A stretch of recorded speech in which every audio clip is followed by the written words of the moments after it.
There's three things in college that you're gonna experience. You've got the academic side, you've got the athletic side. I'm talking about if you're a student athlete, obviously, and you have the social side. And there's just enough time for you to be great at two of them, two of the three. There's really not enough for you to be great at all three.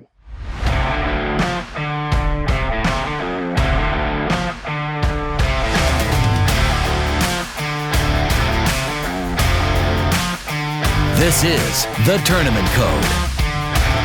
We appreciate you taking the time to join us, Coach Craig. We're going to talk a little bit about your business. We're going to talk a little bit about your coaching. But before we get there, let's start where we start with every guest, which is how'd you get into the game of golf? Well, I grew up in Gastonia, North Carolina, which is about 20 miles west of Charlotte, a little small town, home of James Worthy, basketball legend from the Lakers and UNC Chapel. And we lived right off a golf course, Gaston Country Club. So my dad kind of played, but not a lot, just a little bit. And I just got involved out there. They had a great junior program. There's a head pro out there named Bruce Sudreth, who now is Bruce is in his 80s, but still teaches a few days a week. Taught Harold Varner, who's on the PGA Tour. Taught Alex Goff, who's doing great for the University of Kentucky right now, who's a stud. And we had a great junior program. So I just got in it and had a lot of friends playing and just fell in love with it. And you got pretty good. A lot of college coaches, have played golf somewhere or at least have some sort of golf background. And as we'll get to, you coached at UK, but not all the times are college golf coaches, were they that good a golfer? And you were a pretty good golfer, junior and collegiately. Tell us about your path to playing golf. Well, I had a rocky path, to be honest with you. And I think that was one of the things that I could share when I became a college coach with the young people, that there's some things that I did that they shouldn't do. And so I was a good junior player. I really I might have had one little time in there when I was probably 14 that I hit a slump, but it didn't last that long. For the most part, it was kind of keep getting better.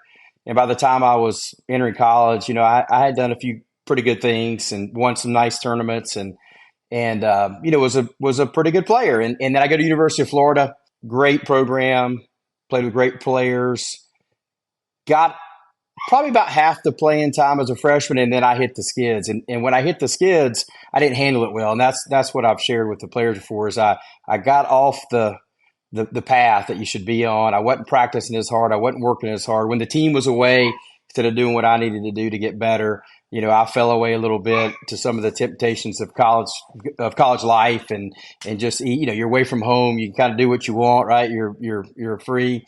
And luckily for me, I did get back on the track later in my career and finished on a positive note. But I had a big chunk in there that I have regrets that I wish I would have handled a little bit differently than I did.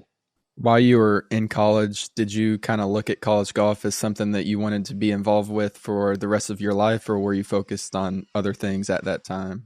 No, I was a golfer. I mean, admittedly, I was a golf nerd. I lived and breathed it, loved it.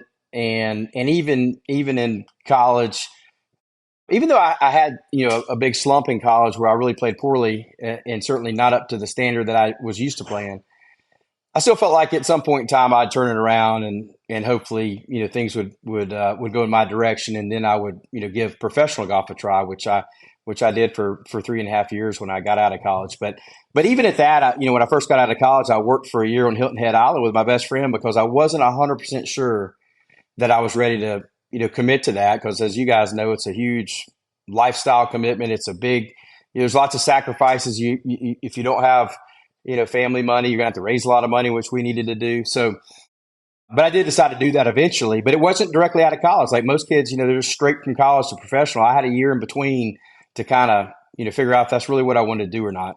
Your story sounds a lot like another Florida Gator we had on, which is Mudman Jesse Mudd. Similar thing. Top junior player, never hit a slump, and then got to Florida and hit a slump, had a little bit of a rough time, and then same thing after he finished school, he wasn't sure whether he was going to go on and play, and decided to take a year doing some work, eventually played some, and then ended up in college coaching. What did that time, going through the slump, then figuring out, hey, I'm going to play professional golf, what did you learn through that time? Well, one is that you can't ever give up. When you're playing bad, you feel like it'll never end, and that's not true.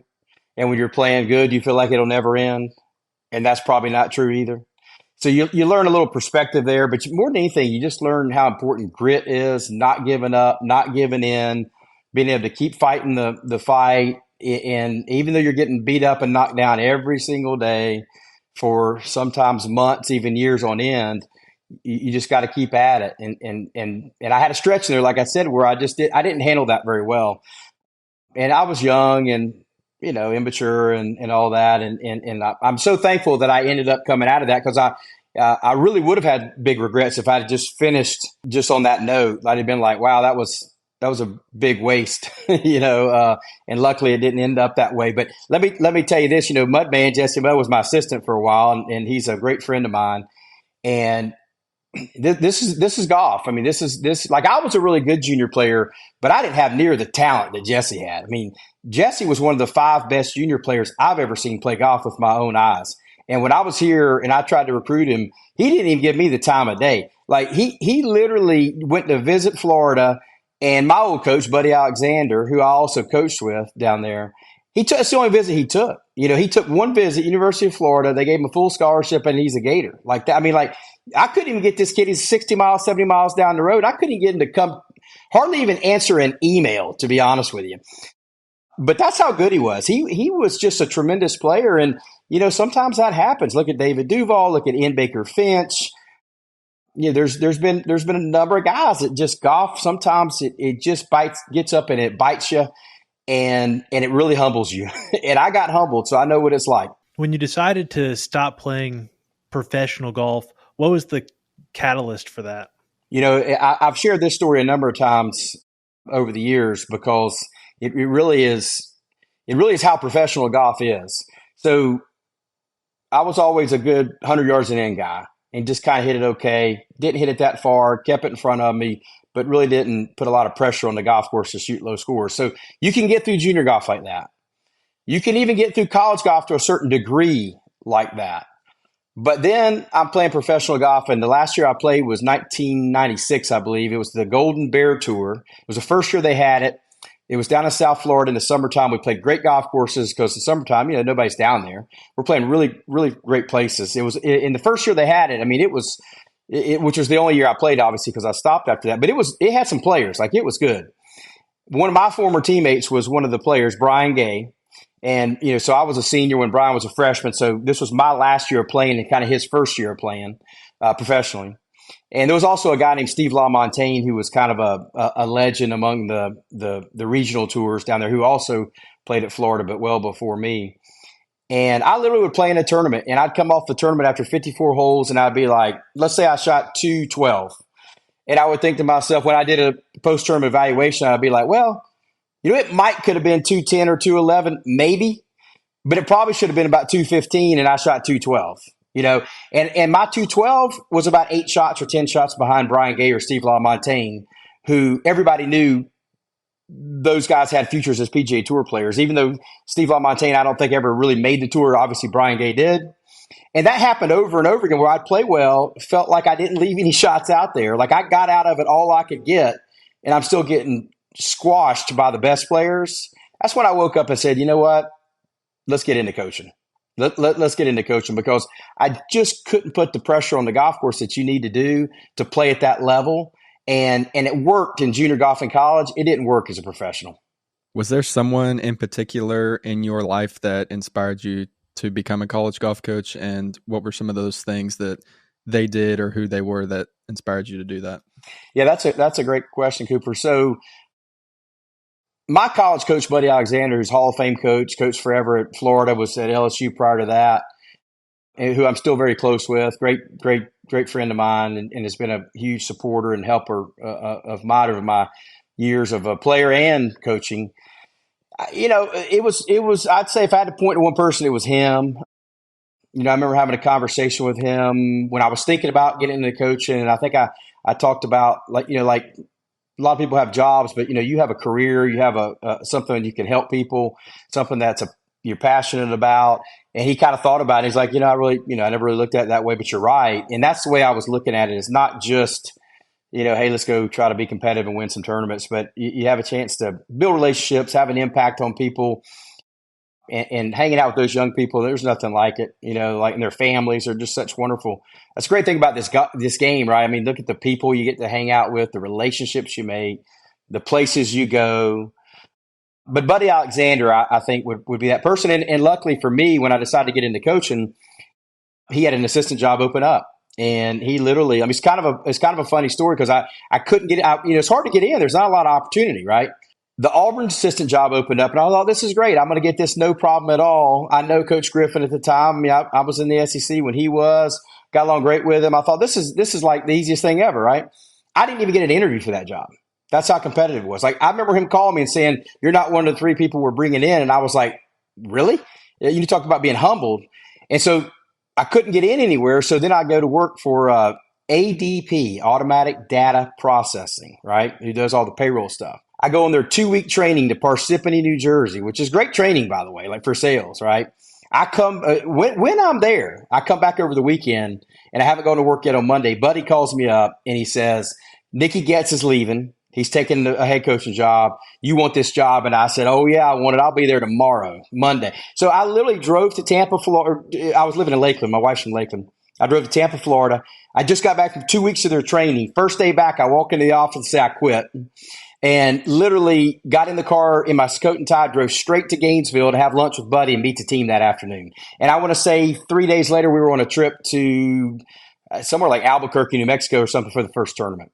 So that's how excited I was to get in. Like, it wasn't like, well, let me think about it, or I feel sorry for ADP because they put 2 weeks of training in me. I was like, no, I'm out of here. I'm gone, And I'm so thankful that happened because I might not have gotten in if that not happened, to be honest with you. Yeah, there's a lot of competitiveness and jobs in college golf, and there's a lot of good candidates out there, and a lot of times just with any job, it's about who you know, as well as your track record, and the great combination right there of who you knew and your track record coming together. Tell us about how that track record and your time in Florida ended up with you at Kentucky.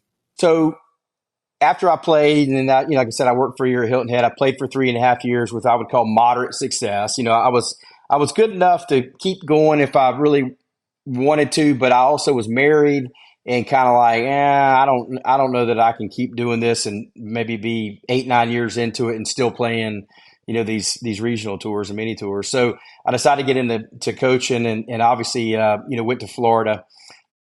Was there 2 years, went to the University of Central Florida as the head coach for 2 seasons, but really I was only, I don't know, I wasn't there very long. Like, it felt like it was in and out. They were way down.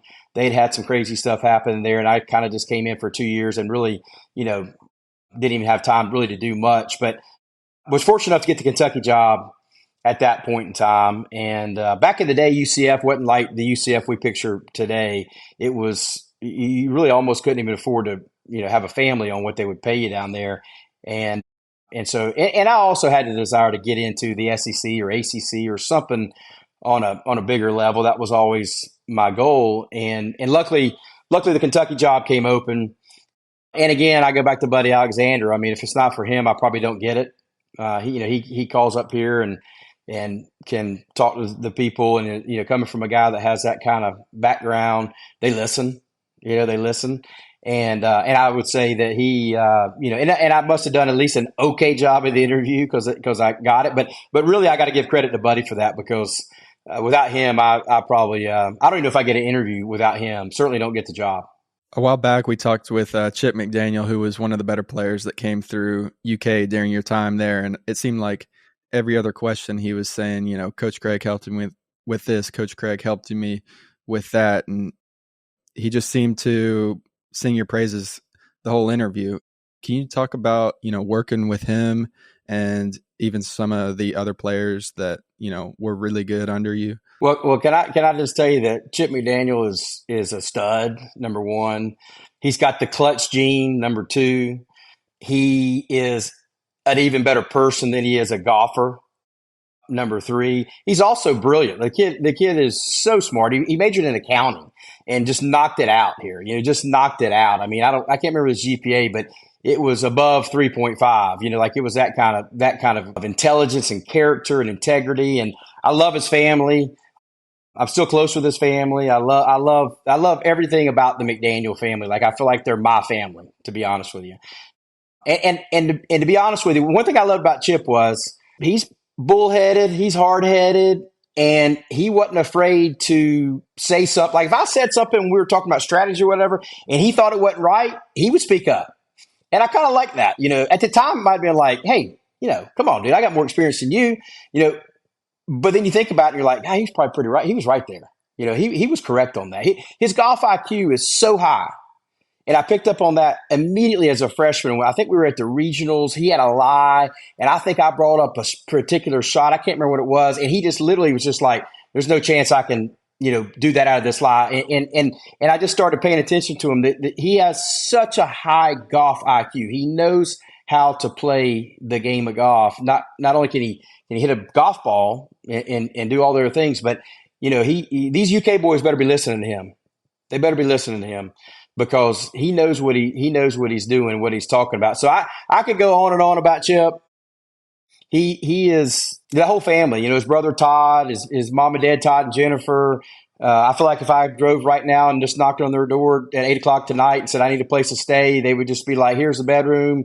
What do you want to eat?" And I would do the same for them here. 100%. I would do the same thing for here. Same thing with Jacob Cook. Jacob Cook, who y'all have had on here, who's also an assistant now at Kentucky. He's the toughest son of a gun I probably know with what he's been through. You talk about falling off the map with your golf game and coming back. I would say I've never seen anybody do what he did. Never. I mean, he fell off the map. And then he was tough enough to never give up, to never give in, to do all the things that I wish I would have done when I kind of hit those skids back in college. And I never even hit him as deep as he hit him. And for him to come back and be the team leader, the team captain, the best player on the team, do all the things that he did. There was a time where I thought he would not ever play a tournament again. Like literally, or maybe not until he's like 35 years old and he's just says, I'll play the state am, and he came back and ended up being a highly competitive player in the best conference there is. I mean, what do you say about that kind of character, right? That kind of backbone, that kind of toughness, so I would say I learned more from those guys than they learned from me, just by the kind of people they are, the character they have, how they play the game. When you're coaching guys like that, like those are dream guys. Those are the kind of guys that you just wish you could get them all like that, because they are special. Chip and Cookie, I just couldn't think. I just couldn't think of two people that I respect more than those two guys. That is very cool. You've coached a lot of good players at UK, and I know you had a good amount of success there. You're there over 15 years. Tell us about your time there, especially let's start kind of from the beginning about kind of getting in that job, getting your feet under you, because when you're taking that job, you're probably not that much older than the players there. At least you might not have felt that much older. And for a lot of guys I know who come in at the assistant coach level or something like that, it becomes kind of weird telling other pretty much full-grown men what to do. Tell us about taking over that job and what that was like coming in. Well, I was not a tremendous amount older, obviously, but also I've always, when I was 16, I looked like I was 12. So I probably looked their age, to be honest with you, even though I was a little bit older. But it was a big challenge. But on the same token, it was phenomenal because of the people that we had. Steve Smith had left some great guys on the team. We had great families, that were really supportive. They come to tournaments. I got along just incredibly well with them. I mean, you hear nightmare stories as a coach of families and dealing with maybe dads and stuff. I didn't experience that here. I maybe had one dad in 22 years that I would, kind of not really appreciate. And that kid lasted 1 year, and then we, kind of left. And even that dad, to this day, I'd be happy to, he texted me even before, like when we were playing well somewhere, hey, keep it up. Y'all doing great. So it's not like we would have a bad relationship. He was just maybe a little stepped over his bounds a little bit. Other than that, nothing but supportive moms and dads who love their kids, encourage their kids, gave them great opportunities. And so because of how seamless that was, it really was, it was an incredible experience. I did not have an assistant coach then. There was no assistant coach. So basically, if I'm honest, I would say I got the job at Kentucky because it was absolutely the worst job in the SEC for coaching golf. it was terrible. The history was terrible. The current success was terrible. Now the good news is the facilities when I came in had gotten better because we had moved to the U Club, and that was growing in, and that was going to be solid. That was going to be good. So that definitely improved, and that was a big deal. The pay was terrible. I mean, it was the worst job in the SEC. Like like if you were, let's just say you were at that time the assistant coach at Georgia or the assistant coach at Florida or somewhere like that, you might not even have wanted it. You know what I mean? You might have been like, well, I don't know, I kind of got a better gig here as an assistant. But for me, I wanted to be a head coach. I wanted to be a head coach in this league, and so it was kind of a no-brainer to move up here and take on that challenge. And I just loved every bit of it. And, fortunately, Mitch Barnhart came in, and then a lot of that changed in terms of the viewpoint of the Olympic sports and the support we got, and from budgetary, from the administration, from just everything went up, including the expectations, obviously, went up as well. And all of a sudden it went from a job that, quite frankly, when I first took it, I thought, well, let's try to be here 3, 4, 5 years, do something good, and let's try to get to a premier SEC or ACC golf program. And then once Mitch got here and we had some success, that changed. And I can remember Florida State, calling for me to go down for an interview when they were changing jobs. This was a long time ago, obviously. And my wife and I talked, and we didn't even want to go visit.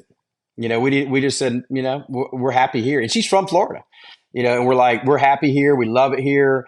And we wanted to stay here and raise our family here. So, hats off to Mitch and the administration and all they did, because they really changed the culture for the Olympic sports in a way that was, I'd say, literally a 180-degree turn from the previous administration, where, they just didn't really care. They just didn't want you to have a train wreck. Like, you could finish last in every tournament you played in, as long as you didn't get caught having a DUI and getting in a wreck, and your kids were good kids and good students. They didn't care.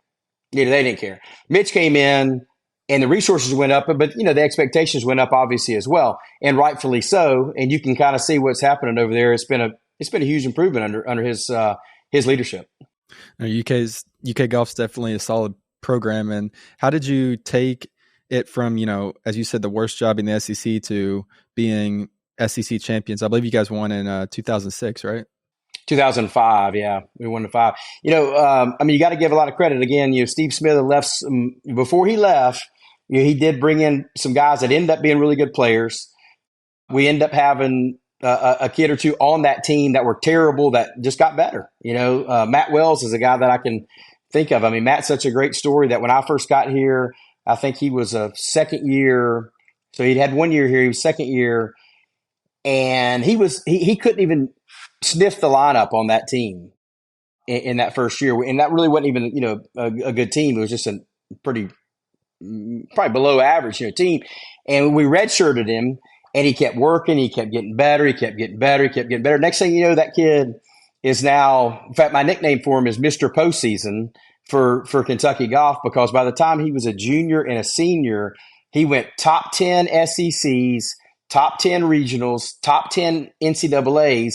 Then he went top 10 SEC, top 10 regional, and then he didn't finish top 10 in his last tournament at the NCAA championship. So he had 5 out of 6 of the postseason where he was in the top 10, and he wasn't even good enough to start on a team that wasn't very good 3 years prior.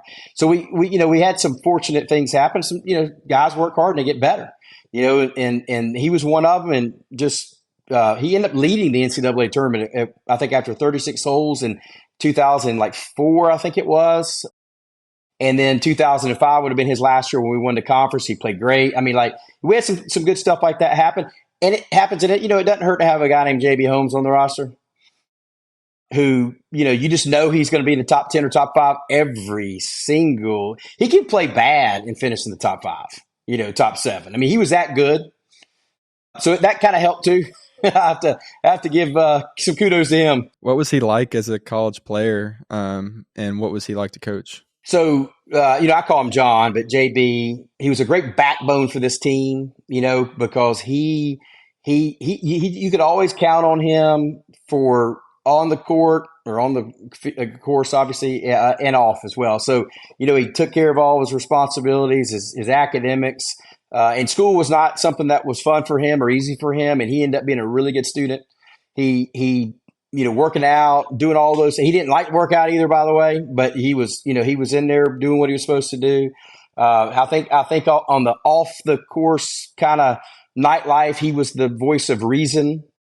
I ended up finding out that kind of later, that he was the one who kept everybody in line and like, hey, you know what? We can have a little bit of fun here, but we're not going overboard. We're not doing anything stupid. We're not, that kind of stuff. He would keep them controlled. So he was really, a special team leader without being overly vocal. He's not a real extroverted kind of guy. He's more of a, a little bit more of to himself, kind of guy. He don't like John don't want to be famous. He wants to play golf and make a lot of money, but he wants to walk into a restaurant and people not even know he's on the PGA Tour. He wants them to think he's a truck driver or something. He doesn't want them to even think he's on. And I love that about him. He's not the kind out there chasing the limelight and hanging with the celebrities and all. That's not him. He wants to be with his family. He's got 2 great kids now, his wife Erica, and he wants to, play golf. And I always appreciated about him the way he was and is, with that. But from a golf standpoint, like, he was an All-American 4 years in a row. I mean, he made honorable mention. No, he made third team as a freshman. He made second team, I think, as a sophomore. He made, or maybe he made honorable mention as a sophomore. Then he made first team as a junior. Then he made second team as a senior. He was a 4-time All-American. He was the SEC Player of the Year in 2005. This guy was just an incredible talent to coach and to just, be honest with you, get him to the tee on time and let him play, man. Stay out of his way a little bit and let him play, because that's how good he was. That is literally what he was. Is I could just trust him, and if he needed me, he'd let me know. But I didn't have to, I wasn't walking hand in hand with him a whole lot because he didn't need it. He did not need it. It's good to have that kind of talent. As a coach, you got to recruit talent and try to bring in talent. Tell us what recruiting was like out of UK, especially, starting out at a program where not many coaches might want to go, and potentially not a lot of the top players like Jesse Mudd, as you said, wasn't interested. I just want to add for like junior golfers out there listening, like, what are you looking for in a recruit specifically, and how has that maybe changed over time? So from a recruiting standpoint at Kentucky, you can absolutely recruit to Kentucky and get some great players here. There's no question about it. But you definitely also have to understand that there are just going to be some players that want to go to warmer weather, and I remember Justin Thomas sitting in my office. He grew up a Louisville fan, and I'm a huge JT fan now. I know his dad really well. I know Justin, well enough to talk to him if I see him at a tour event. But he didn't even like the Cats. Like he was a Louisville guy and he hated the Cats. But I remember he sat in my office and he looked at me in the eye and he said, "If I stay in state, I'm going to come here, but I'm not staying in state." Like he was going to go somewhere warmer. I mean, that's just, he had a full scholarship wherever he wanted to go. He wasn't, if he'd been a Kentucky fan, okay, maybe we had a chance, maybe, but you can find, then you got guys like Chip McDaniel, who was a great player, and he's a huge Kentucky fan, and he's not scared of a little cold weather. That's not going to bother him. And you can get guys like that. So recruiting here is, you can do it, but you definitely have to, I think, pick your battles. I think you have to, if anytime you can bring a kid from worse weather to better weather is good. So like somebody north of here, like Ohio, Indiana, Michigan, New York, wherever, we had luck with a few international players, especially Germany. They ended up being good players here. And also one kid from England named Ben Stowe ended up being a great player here. And then the ironic thing is, guys, is that you can go into Florida and you can get a kid out of Florida, and you can get a kid out of Georgia to come to Kentucky. And we've actually had some luck. I had 2 kids out of Florida that made all SEC. One of them made like honorable mention All-American. And I had another kid out of Georgia that was all SEC as a freshman. He's on the Korn Ferry Tour right now, named Chase Parker. Got all the way to this last event. He's not going to play in the very last one, but he made it to the second to last one on the playoffs. And the reason is there's lots of good players down there, and there's not as many Division I Power 5 schools. Whereas if you look at North and South Carolina, you have a lot of good players, and you have this huge concentration of great schools and great golf programs. Those kids are really hard to get. Florida and Georgia, you can actually get them a little. I guess it's kind of like football. You see how many good football players in Florida go other places. Golf is a little bit the same way. From what I look for, and I think what most coaches would say is there's no substitute for your record. So if you're a junior player out there and you want to get to a big school, you need to play in the best tournaments you can play in and keep getting that experience, keep getting that exposure, and hopefully bust through, because I don't care what your swing looks like. I don't care what your putt stroke looks like. If you can play and you can do it in those big tournaments, you can do it on the college scene. And so your record is first and foremost. After that, you're going to start looking at all the intangibles and I think as a coach, you're going to try to project, what is this young person capable of? What's their ceiling? How much they can, if they can put on 25 pounds and grow a little bit, they're still maybe physically immature. What can they end up doing, one day, which is kind of where Alex Goff was. He had great technique, but he just hadn't done a whole lot yet. And I just felt like, man, 2 years down the line, with a little more muscle, this kid could be really good hitting a little further, and just some polishing here and there, and obviously that's happened with him. And then you can't forget the character piece. If you're going to play college golf, and this is a great lesson for the young people out there, you're going to spend 300 days a year or close to it with your teammates and your coaches, and it's a small group. When you go to a tournament in a van, or we're staying, we rented houses all the time because my guys just love to be in a house. I love being in a house with them. It's way more chemistry building than being in hotel rooms. And usually the houses you rent, they have a pool table or ping pong or a hot tub or something. So that was kind of our thing. And that just one bad egg can really ruin that. It can really ruin that. So we're always looking for people that are going to be great teammates. We called it being their brother's keeper, that were grateful, that had high desire, had high character. Those things, treat their parents the right way. I can remember a kid that was a terrific player. I'm recruiting him. I saw the interaction he had with his dad on the 18th green after the round, and I literally never recruited that kid again because I thought, if he's like that with his dad, what's it going to be like with us? And I just walked away, and I never texted, phone called, nothing ever again. Just because of that interaction I saw right there, I thought it was quite disrespectful. And that's not going to fly in our our culture, and certainly in golf. It's such a small, close knit group. You got to have people that can get along, and not everybody has to like each other, be their best friend, but you got to have that trust and that respect so that you can have the chemistry that you want on the team. You talked a lot about players who have come in, been not that good, and then have found a way to get better, who have struggled and then got it back. For players who came in that were really good, but just didn't meet what you would have projected for them or what you would have hoped for them, what do you think are some of the distinguishing factors or reasons why those guys struggle? Sometimes for players, it's just like that's luck to a degree. Like just sometimes you lose golf and it goes away from you. But for those that it wasn't just random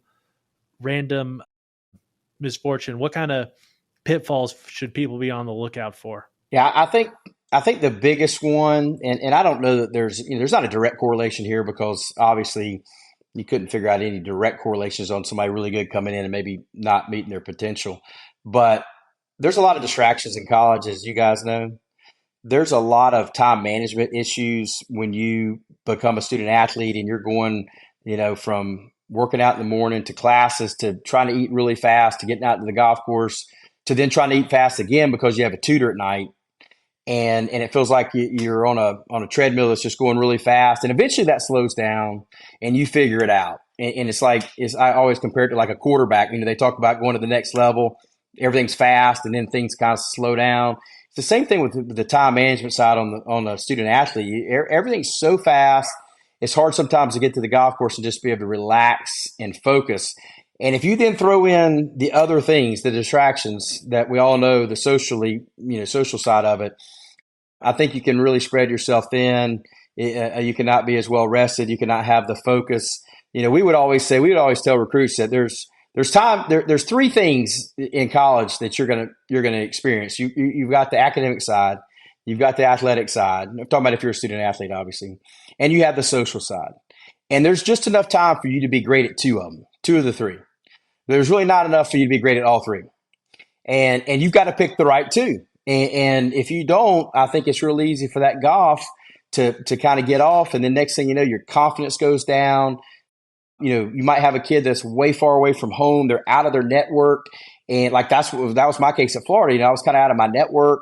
And so I didn't really have that to kind of support me and lift me up. And, maybe my slump wouldn't have been as long had I been, at a school closer. I don't know.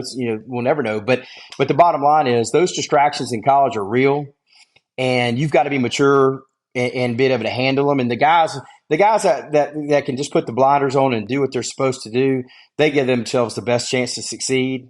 And I'll tell you this, in college golf, I can't tell you how many times you see a player come in and player A and player B. Player A's better as a junior player by a long shot over B, and B ends up having a better college career than A. It happens all the time. Now, some of that, golf, you tend to, bloom a little later. So maybe if you're 16 or 17 and you kind of hit your peak and the other guy, he catches you in college. But I can't tell you how many times between being at Florida and being here at Kentucky, you've seen that, or even just looking around at our conference and in Division I golf, you're like, who's that guy and how's he so good? Josh Teeter's a perfect example. Josh Teeter's a perfect example, right?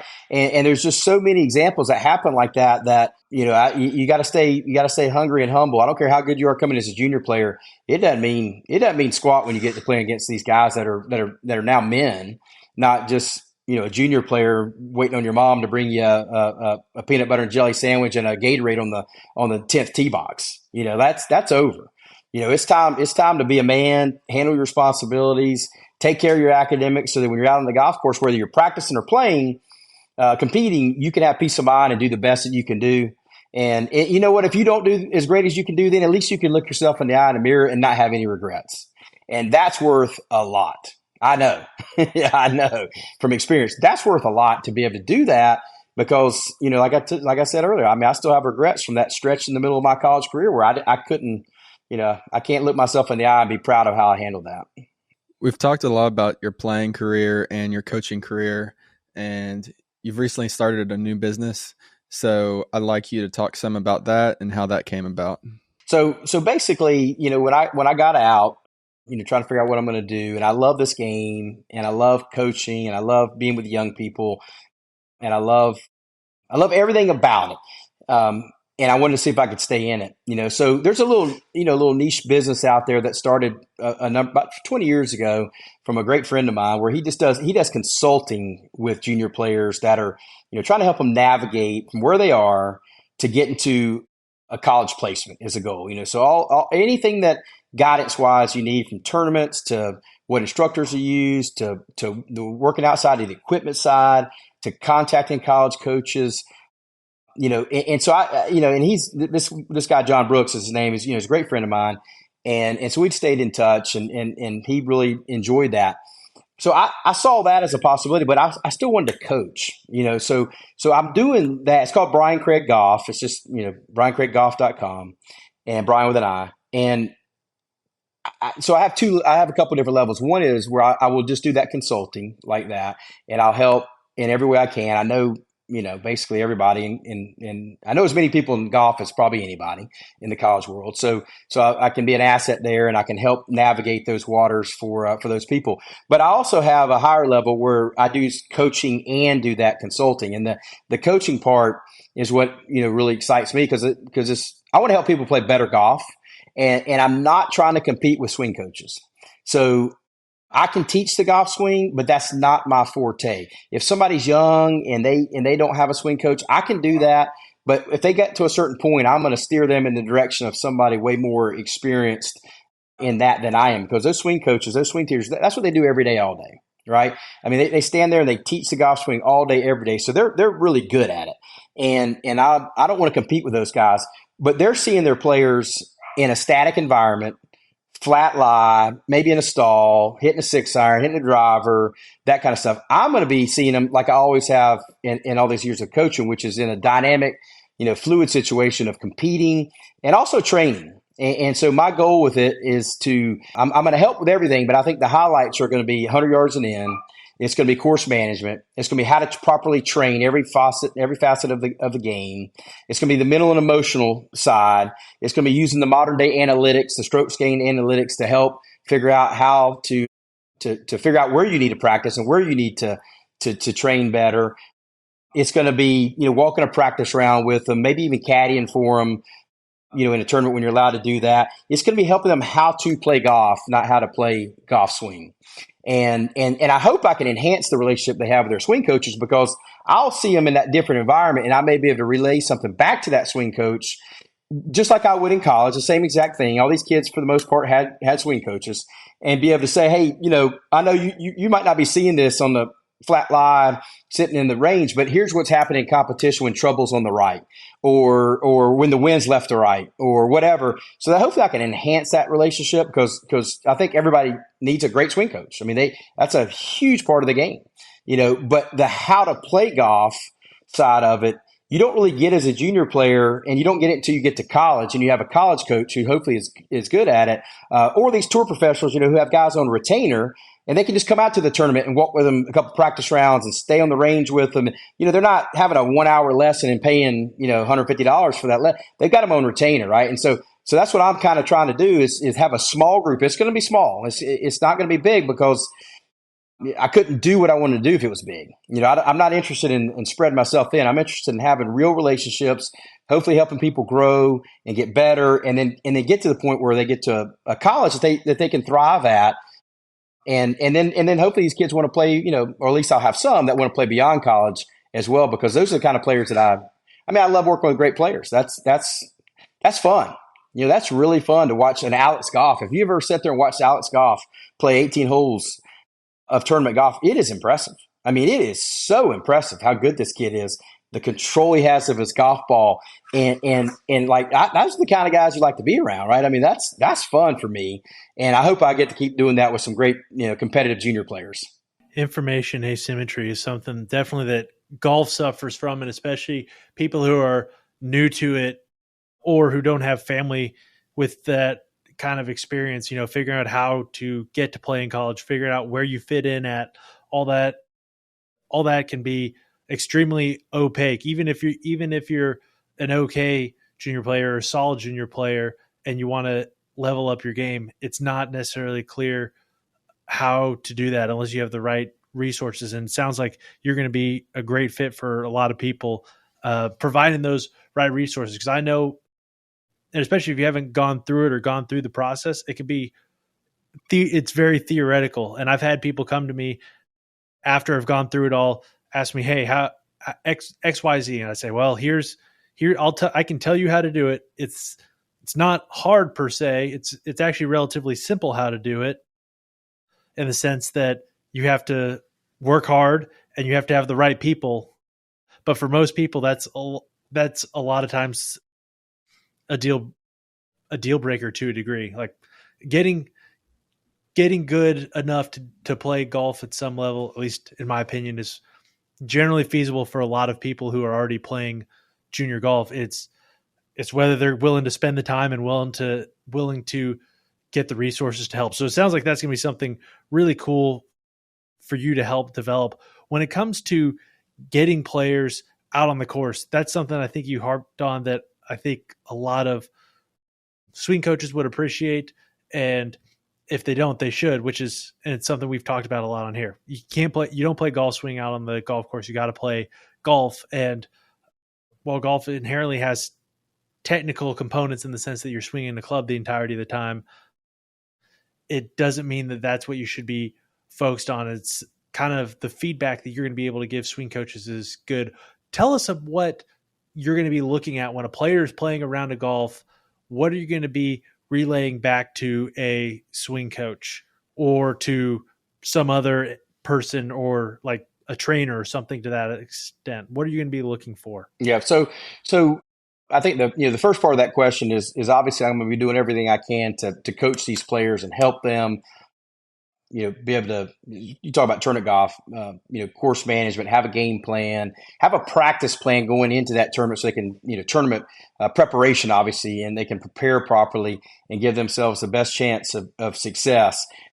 From a me being able to watch them up close, and whether I'm walking with them, caddying, or whether I'm just kind of right there watching, man, I mean, you can learn so much.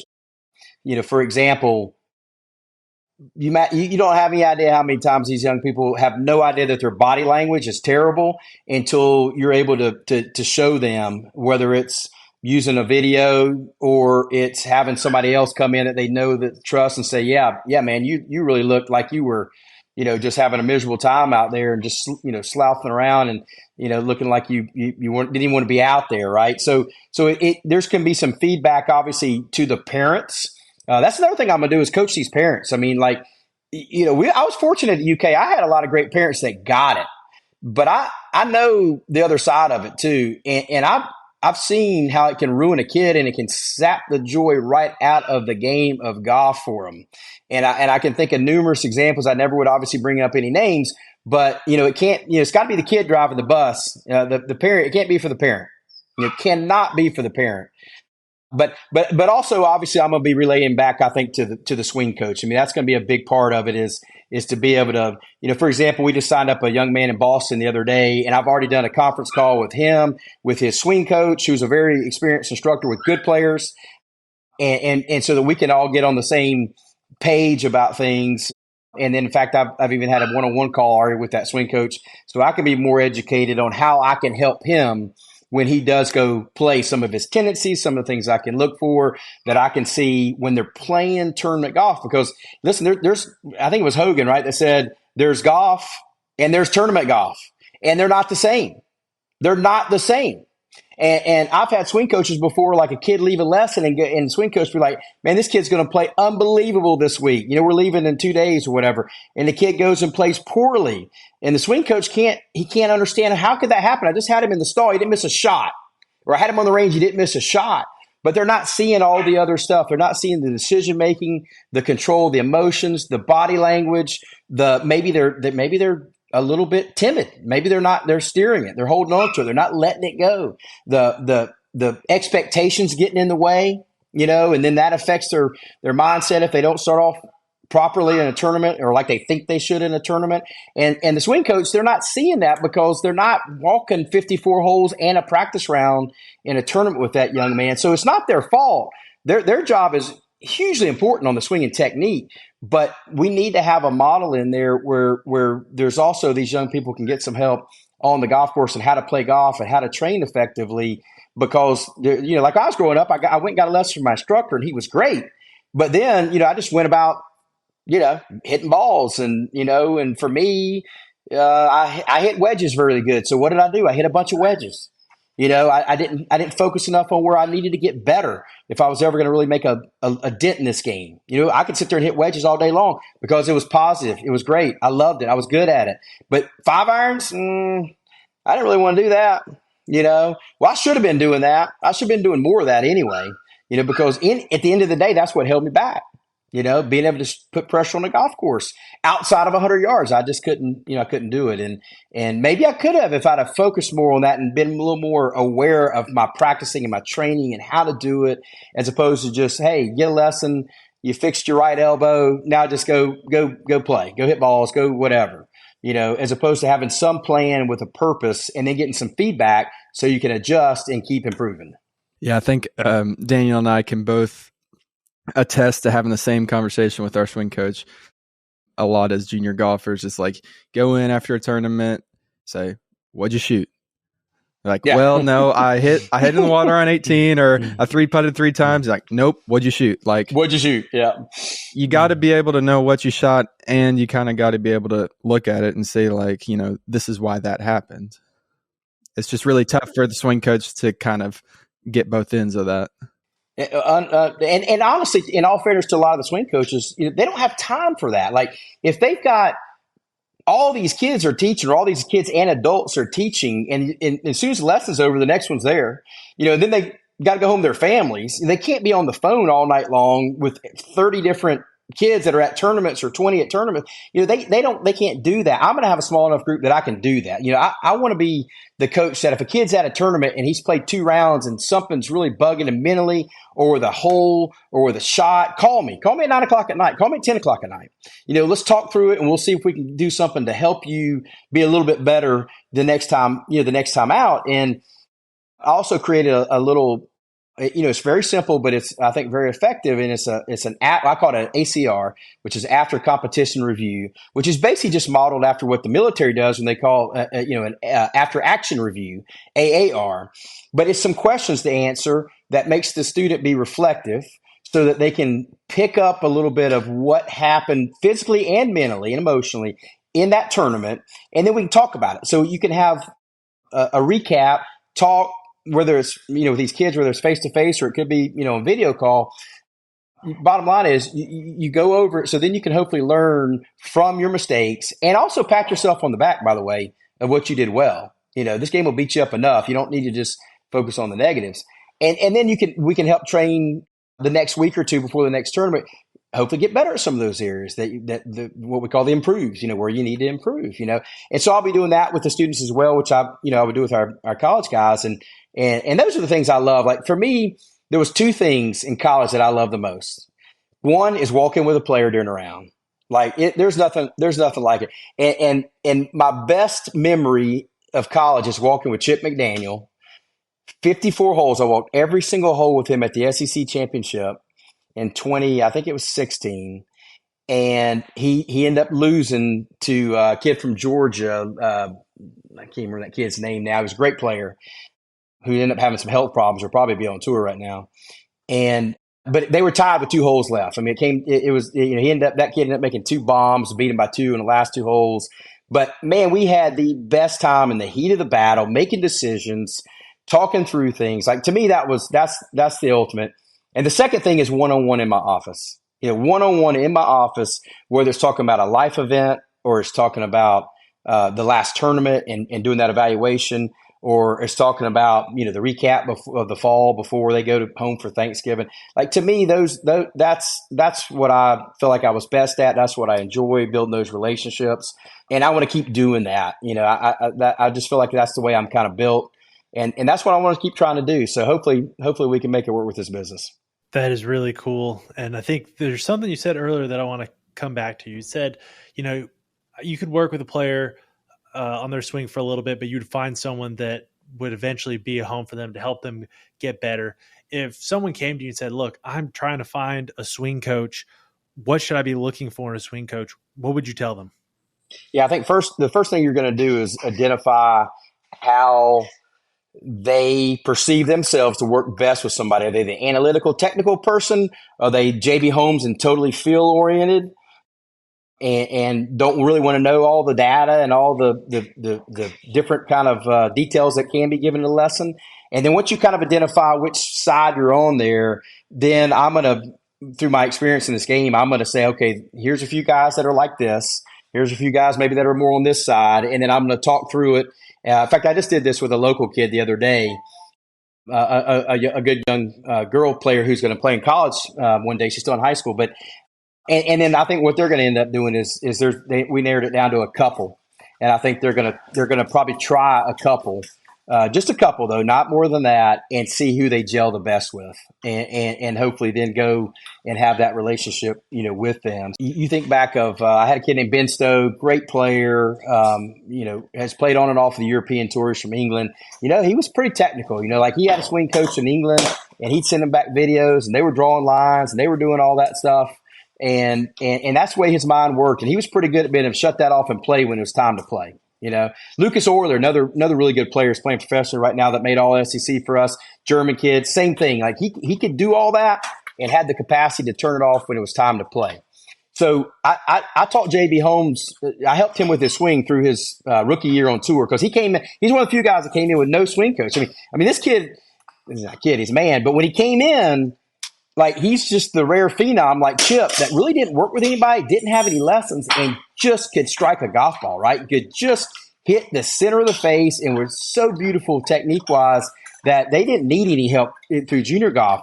I ended up helping JB in college because, like I said, he didn't have anybody. And I would help him with his golf swing when he needed it all the way through his rookie year on tour. And then Matt Killen took over. And that was a perfect relationship because Matt's out on tour all the time. I'm trying to coach a college team. I got young kids at home. I can't, I went to the U.S. Open with him his rookie year at Winged Foot and spent some time with him.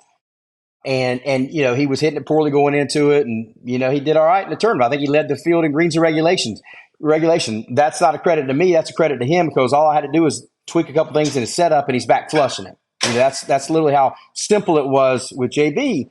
And Killen, I know, has done a great job of keeping it that way with him as well, where he might have TrackMan out, but he doesn't tell him anything. He might just say one little small thing, but he's not telling John. And John doesn't want to see it. Most kids will be walking around there, well, let me see my path and this. John's like, no, I don't want to see any of that. Like, look at that shot. It's perfect. Why would I want to change that? So he was real simple like that.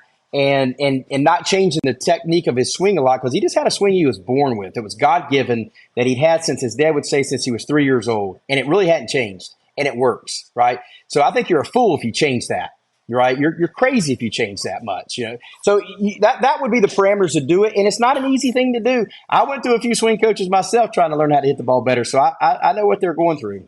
Absolutely. I think that's a perfect wrapping point to get to our last question, which the last question we ask every guest is the same. And for you, it's going to be two parts. One, if you could go back to yourself as a junior golfer and tell yourself just one thing, what would that one thing be? And two, if you could tell a junior golfer just one thing, what would that one thing be? Oh, that's good. Those are good questions right there. I would say, Daniel, if I could go back to myself at that time, I would say you have got to make your ball striking a priority, and you've got to make it a point of emphasis to get better and be intentional about it. Because, like I said, like we talked earlier, I could scrape it around and still play well in that at that level, junior golf, because I was really good from 100 yards and in. And I would say, listen, like we didn't have the modern day analytics back then, and everybody used to say short game, short game, short game, short game, short game. And yes, that's true. You're not going to win without a good short game at the highest level. You're not going to win unless you're a good putter at the highest level. But here's what we know now: you're not even in the conversation if you can't strike a golf ball. You're not a member of the club. Okay, you're just over here like I wasn't a member of the club. I was a pretender when you get right down to it because I couldn't strike the golf ball to put pressure on the golf course to end up doing anything past the college level. And even at the highest level in the college level, it wasn't like I was going to win the NCAA championship. Because I couldn't hit it well enough. And so now we have the modern day analytics, and we see if you pick up Mark Brody's book, I'm sorry, Every Shot Counts, I believe it's called, where he's the guy that invented all these strokes gain data with the tour users now with the ShotLink data. And you see how important driving and approach play is. And you see when somebody wins that, putting goes elevated. They win that week, putting goes elevated, right? But you see how important ball striking is to the success of a competitive player. So I wish I could have known that and bought into that a little bit more, to be frank with you, because I could spend all day doing short game. And I needed to have a better balance in my training, right? With junior players, I'm assuming a lot of them know that now because we have the modern analytics and we have we know the truth now. Scotty Scheffler's the number one ranked player in the world, and he's not in the top 100 in putting. And I'm not saying putting's not important, because it is. But how are you the number one ranked player in the world and you're not top 100 in putting if ball striking's not the king? He's a member of the club. He's the leader of the club, actually. He and Rory probably are the leaders of the club. But for junior players, I would say, if you really want it, if you really want to go get it, then I would ask them the question: Are you willing to put in the work, and are you willing to sacrifice? And by that I mean, growing up, I was at the golf course. My friends were at the lake skiing, hanging out. Summer times, I was at the golf course. So you're willing to sacrifice those kind of things? Are you not going to be able to go? You're going to be okay saying, you know what? All these social things, I'll get to do a couple here and there. But if I want to go all in, it's not just the working hard, it's the sacrifice. If you have to be able to say, you know what? this is more important to me, and I'm going to go do this. And I think at the end of the day, if you buy into that and you go after it, like so many of these kids have, and like I did, you find out that it's not even a sacrifice; it's actually a benefit, because you just learn so much that maybe just being at the lake hanging out, you didn't learn, about discipline, about work ethic, about attitude, about body language, about how to get along with people, about how to compete, about how to chase excellence, and so it's not really a sacrifice, but when you're that age, you think it's a sacrifice because your social life's important, and you think, being with your friends is important. At the end of the day, you're going to gain more by going all in a sport like golf or any other sport, and quote unquote sacrificing. You're going to gain more than you're going to lose. I can promise you that. That's perfect. Well, we appreciate you joining us. If people want to find you on social media or find your new website, find your new business, where can they find you? Yeah. So I listen, so I'm not a big, social media guy. My daughter's having to help me with this stuff, but the website is simple. It's just, BrianCraigGolf.com. Very simple. BrianCraigGolf.com. My daughter just helped me create an Instagram account that is the same thing. It's Brian Craig Golf, but I haven't posted anything yet.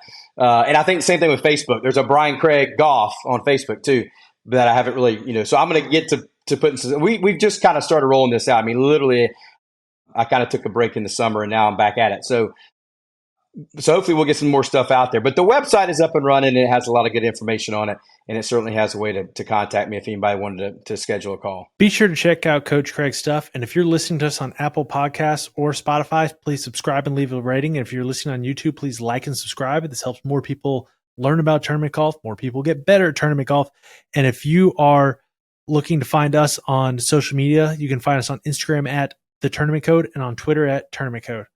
As always, we appreciate you taking the time to check us out. Look forward to diving in deeper what it takes to play elite tournament golf.